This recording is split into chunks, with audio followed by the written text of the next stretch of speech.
Finding the Way by Michigan author Barbara Yoder transports its readers into the life of the Amish.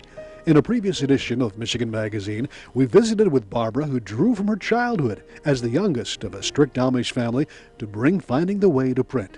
It's a wonderful work of fiction about growing up as an Amish child. Barbara found herself writing the book with the support and encouragement of her husband, Eugene, after both Eugene and she made that traumatic decision to leave their Amish families. It's been over a decade since the Yoders left the strict order and are now coming to be more at peace with their decision. Eugene has created a thriving construction business called Yoder's Log Homes, and Barbara finds herself being, besides a full-time mother, an author she comfortably fits into her schedule, with the aid of a home office, with her sights set on a sequel to Finding the Way. Is there certain things that you do miss about being part of the Amish community, the strict Amish community? Oh yeah, yeah. A couple weeks ago I read this book again, going over it, and it pulled at my heartstrings. Again, just a lot of the good memories I have of when I was younger, and I miss family. There's family that I don't get to see because of the shunning. I have family that I can't see except possibly at a funeral that we might arrive at the same time. And they're always glad to see us, but they're still, because of their rules, they're pretty inhibited, you know. They're not free to just really talk to us, and I know that it causes them pain too. But just sometimes we tell our kids about how we used to get up in the mornings and go out and chore, milk cows, and I miss the not having horses around sometimes. I wish that my kids could have the experience that we had, because I think the discipline of that daily routine that we had, going out and doing chores, is very good for kids. And so I wish our kids had that. That I do miss a lot. Can you recall the moment or the time that you had reservations about continuing in the faith, or what pulled you in the other direction? What was the turning point, or was it a progression of subtle things perhaps, or was it a dramatic change? Well, at the moment we made the change, it was kind of a dramatic change, I guess, but I think it was kind of a lot of little things. What really drew us was a lot of the communities in themselves don't associate with other communities, because this community might allow more liberal, modern conveniences, and then they will choose not to associate with each other because some of them decide, well, no, we want to keep the traditions stricter, because they see a trend coming in that they're fearful of that. So they will decide, no, we won't associate with this church if they're going to allow all these modern conveniences, even though to us now it seems trivial. But between the church that my husband came from in Montana and the church that I came from in Michigan, there was that difference that we couldn't really associate back and forth.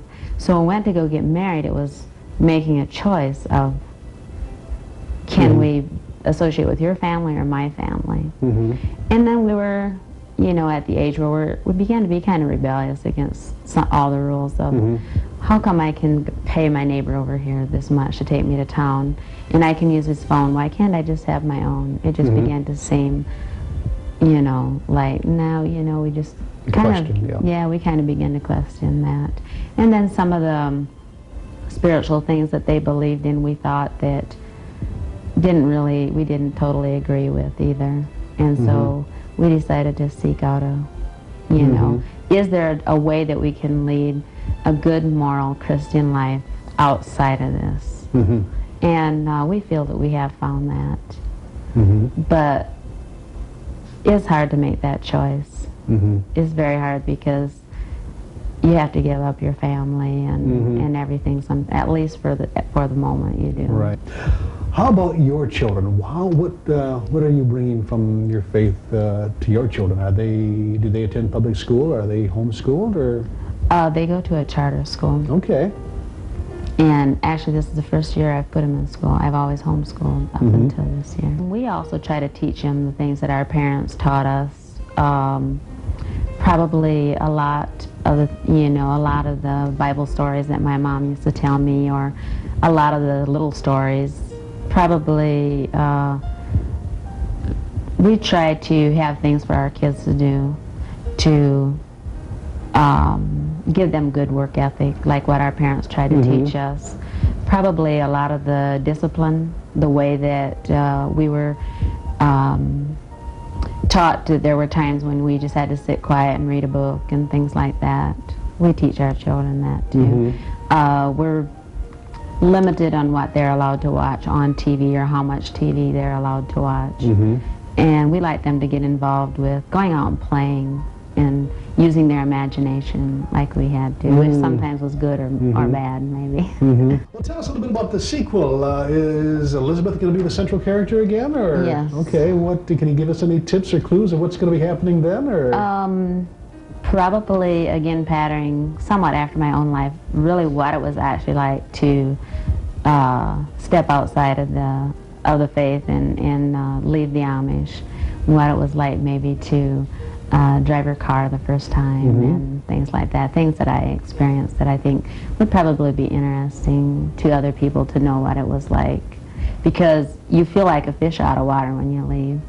You know you can't really go back anymore, but I didn't fit in where I was at either. And so it took a long time because you're in that little world.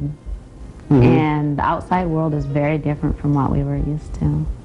And so I think that might be interesting for people to know what it's like to leave that.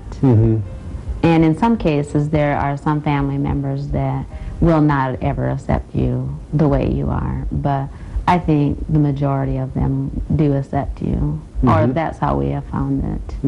And so, but there's good and bad that goes along with it. Sure.